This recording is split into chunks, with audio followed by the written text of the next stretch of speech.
Plagiarism. You know what it is. Every single teacher you've ever had has cautioned you against doing it.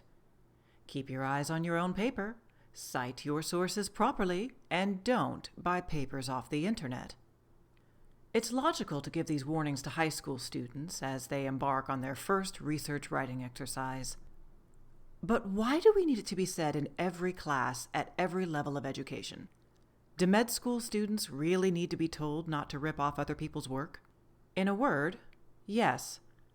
And despite these warnings, they still do it, at astonishing rates. I've been editing novels and fictional works for about 10 years, but I've been editing academic writing for 15. And the one issue that pops up constantly is prospective clients wanting me to help them plagiarize. Sometimes they send me someone else's work and ask me to rephrase it just enough to get it through the Turnitin software. And sometimes they want me to write the whole thing for them, promising to pay me handsomely. Sark mark. Of course, my response to these requests is a haughty no. This is not because I'm incapable, as it should go without saying, or even because I think it's beneath me. No. I refuse to do these jobs because they are immoral. That's right, immoral. Vile, even. I understand why you may not agree with that assessment. After all, in our modern age, people are hesitant to pass judgment. Anything shy of full-on violence will often be met with a shrug and some platitude like, "Hey, you do you." This is especially true if you're younger than me. According to a study featured in the University of Arkansas Law Review, research shows that millennials and NetGens, which I think is what they used to call Gen Z, have a different understanding of what constitutes cheating. Because they've grown up using computers and the internet as their primary tools for entertainment, communication, and productivity, millennials do not have the same perceptions about cheating that earlier generations did. It's second nature for them to download, copy, and paste. Only 32% of undergraduate students in a recent study thought that working with others on an assignment when asked for individual work was a serious offense. A survey conducted between 2002 and 2005, when I was in college actually, revealed that out of 50,000 undergrads, 70% of them had cheated. This tendency to minimize cheating is also seen in graduate school and professional programs. The ease with which we acquire information tends to have a devaluing effect. Those of you who have independently published a book know what I'm talking about.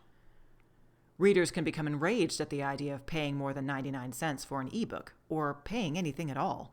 People under 30 have likely never paid for a newspaper, never had to wander the stacks in search of sources for a term paper. All their information is consumed through the same medium, a computer screen, for free. So the notable uptick in high school and college students turning in someone else's work as their own might be understandable. Our culture values working smarter, not harder. We value producing maximum content in minimum time. In other words, a minimum viable product. My most recent would-be client paid someone else to write his master's thesis, which was a highly scientific work about the chemical properties of a certain type of concrete. Predictably, the person produced laughably subpar work. So he hired me to, quote, edit it. When I saw what was going on, I canceled the job and sent him a refund, of course, feeling minor pangs of guilt as he wrote me a panicked email. "It's due in 2 days. What am I supposed to do?" He had all semester to do it. And this was a thesis, meaning he was at the conclusion of his degree. Was it possible he'd gotten through 3 years of grad school without knowing how to write a paper? Maybe without even understanding his subject of study? Is it possible he'd literally done none of the coursework himself? Unfortunately, yes. But why would someone do this? Why would someone pay a university to get a degree only to pay other people to do the work for them? It's because they can't take the thought of failing at something.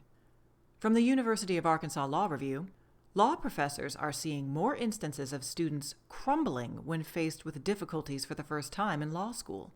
Cheating then becomes a natural coping mechanism to avoid the harsh reality of failure. Furthermore, this increases the likelihood that students will view their education as a commodity inasmuch as they no longer have to earn grades and praise. They only have to buy it. The logic is there, but it's faulty logic. Yes, your degree will confer upon you a certain status, especially if it's from a well-reputed school or in a particularly challenging discipline. But if you pay someone else to do the work for you in order to avoid failure, you're still failing. It's just that the consequences will take longer to catch up with you. Cheaters who copy and paste their papers together are at least doing the work. The wrong kind of work, mind you, but work. They're still absorbing the content, still putting the time in. People who pay others to do the work for them aren't even learning what they're supposed to be learning. Not only is this immoral, it's a waste of your money, or your parents' money, and will ultimately result in a bigger, more spectacular failure. How do I know? Because we're seeing it already. Ask a Manager is one of the best ways to keep in touch with what's happening in America's workplaces. People write in asking for guidance on work issues, ranging from how to tell a coworker she has BO to what to do if an employer is committing fraud. As a regular reader, there are several trends to note about the millennials and Gen Z employees who are entering the workforce. Two big ones are, you guessed it, plagiarism and workers who flat out can't do the job they were hired for. In 2012, a reader wrote in, "I work in software development. As part of our interviewing process, I ask a series of technical questions.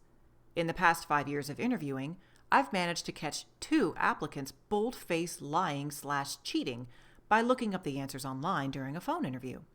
The first time, I didn't say anything to the applicant and finished the interview like normal. The second time, during a short coding test we conduct with a little internet application, the applicant looked up the answer online and copy-pasted someone else's code. It was pretty obvious he didn't produce it, and before I could call him out on it, his phone died. I discussed it with some colleagues, and they suggested sending him the link to the site he copied the code from to keep him from trying to bother to reschedule an interview. I guess my question is, what do you or others do when you catch someone lying during an interview? Do you call them out on it, or do you let it and the candidate pass? The problem with cheating is it lets you think that you're slick, that you won't get caught, that the people you're applying for a job with won't notice that you don't know what you're doing. You're wrong. This guy got caught early in the process, sparing his employer the headache of later firing the guy, but not every boss is so lucky. How do you guys handle a coworker who obviously lied on their resume and interview? This time, it's actually affecting my work pretty severely. The guy is the only other Linux engineer. The thing is, he barely knows Linux. He does not know Apache whatsoever, nor does he know MySQL. Sorry if I'm mispronouncing that, I'm not an IT person. He didn't understand permissions. He doesn't even know how to install stuff with apt or yum. He was supposed to know WordPress well, as it's used here a lot. He didn't even know what WordPress was. He has no clue how DNS works. The dude knows nothing. Hell, he still types HTTP when visiting websites, and he can't even Google to get by. I've had to walk him through everything for the last month and stay long and skip lunch to do my job. I know this has been asked, but this is clearly straight up fraud at this level. It's a 6-figure job with a minimum of 7 years of experience.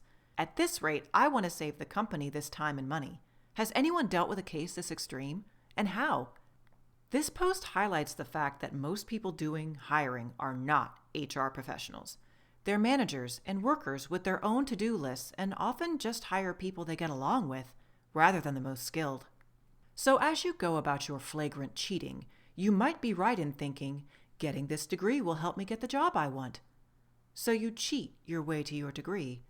Then you lie on your resume because you didn't earn that 3.8 GPA, and you didn't do the coursework for your Python certification, and all that lying gets you the job. But in all sincerity, do you really think you'll keep it? Do you think your coworkers won't notice that you can't do your job? Or maybe you can, but you're terribly slow. You think they won't chafe at picking up your slack? You think they won't align themselves against you, freezing you out of work social events, supposedly accidentally leaving you out of meetings, and basically making you feel unwelcome? Even if your boss is passive and lets you stay on, which won't last forever, by the way, what kind of life is that? If no one has ever told you, allow me to. Work exists to facilitate your life, not to be your life. And that goes for everybody. Yes, you, teacher or nurse. Yes, you, soldier or fireman. Your job is not your life. So why are you cheating to get a job? The nasty truth about plagiarism is it can be so easy that it lets you believe that it's not really that bad. Cutting and pasting, hiring someone off of Upwork, these are such simple things, just like buying something off of eBay. But the ease with which you steal masks the pernicious nature of it. You're stealing hours of other people's time, years even.